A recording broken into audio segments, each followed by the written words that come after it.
leave you now. So any questions from now on? Embargo till 5 o'clock on Monday. Joe? The start of the season in the league, do you think this game takes on any more importance?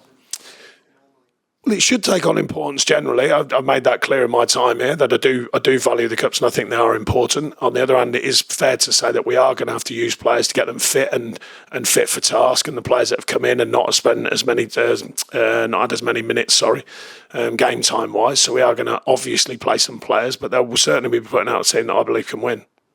What are you hoping to see on Tuesday to take into Saturday? Yes.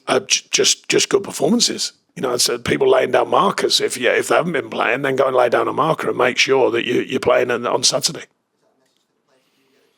No, it's a message generally. I say every day's a chance to show us what you can do, whether that's training, whether it's games. Obviously, games are more relevant because it's a more visually measurable part of what we do.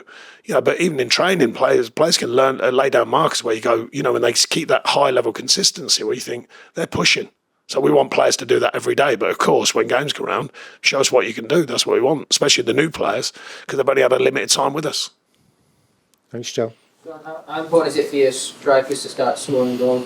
This might be something. Yeah, it's another strange thing. It's like, you know, it's a fair question. I don't mind it, but it's sort of like we don't offer them to not score goals, you know. You know, we're trying to get them to score goals. So it's like, you know, people say, what are you going to do about it? But Arsene Wenger used to say this. I know it's a bit of a dirty word here. But Arsene Wenger used to say this. He used to say, Sean, he said, your job is to look after the back, the middle and the sides of the pitch. The chairman looks after the box. Quite profound words. And if you think of it in its simplicity, we all know what he means. And that's a challenge. If it was that easy, he would have been developing centre forwards left, right and centre. But he was generally buying them. You know, if you look across the... Man City are a great example, and I've used this before in the sense that arguably, I don't know every detail, they probably can scout the whole globe for the best youngsters in the world. But how many come through their ranks and become centre forwards or become ones that are Man City legends, let's say? Think of it. If it was that easy, we'd all be developing strikers and they'd all be brilliant. So when we say, how are you going to make them all clinical? I go, well, we're just going to keep working and keep finding different ways. Maybe their best kind of way they can score goals and try and get them in an area and give them the ammunition to score their best goals. But generally speaking, it's always the toughest side. The clinical edge in football, particularly at this level, is always the thing that managers are looking out for. The way you're talking, it makes me feel like if you get the chance, and you said you have no money, but if you could get a good loanee striker in. And there's loads of them around. I mean, it's, you know, everyone presupposes, why aren't you getting a striker? And you go, well, go and find me one and we'll get him in. Especially one for not a lot of money.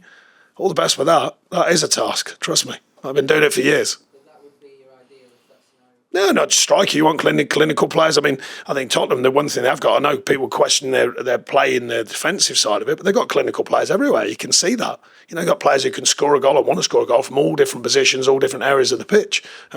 That's not an easy situation. And they scout them players and spend all that money for that reason. Do you think Neal Maupay, you could reintroduce him into the fold if, say... He's had a real tough run at Everton Football Club. They know that. He knows that. So we'll have to wait and see if something new comes for him or if he can stay here and see what he can give us. But, you know, he's had a tough run at Everton Football Club. Paddy? For Harrison Armstrong today, what have you made of his progress? Yeah, really good. I mean, a young player who we felt has been worth fast-tracking with us during pre-season. He's been mainly training with us. He played in the under-21s, but just to keep his game tally up. And... you know, look, on a game like today when it's got away from you, it's nice to just give him a feel of it. You know, it's really early in his career, but to get around it, feel with it, the feel of it on the pitch, to travel with the team, you know, these are all influences that will rub off on him.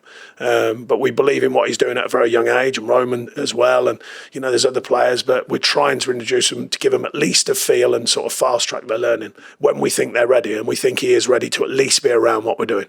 I think the Doncaster game would be an opportunity to give the new signing I do. Yes. Yes. Very, very high chance. But as long as no problems, no injuries or anything. Any further questions before we wrap up?